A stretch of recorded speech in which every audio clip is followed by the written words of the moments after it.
Hello everyone. Today I want to talk about hand expression, a simple and natural way for mothers to express milk without using a pump. Many mothers find this technique very helpful, especially in the early days of breastfeeding or when a pump is not available. First, always begin with clean hands. Wash your hands properly and make sure you are in a comfortable and relaxed place.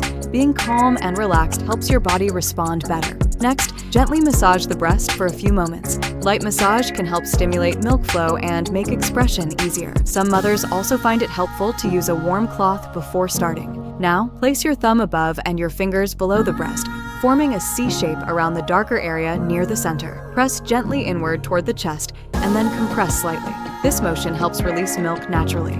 It is important to keep a gentle and steady rhythm.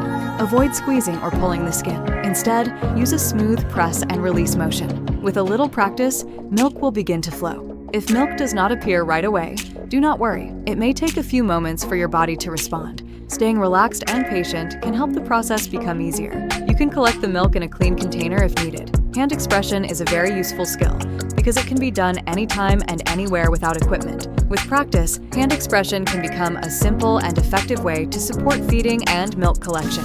If you found this video helpful, please subscribe to the channel. See you in the next video.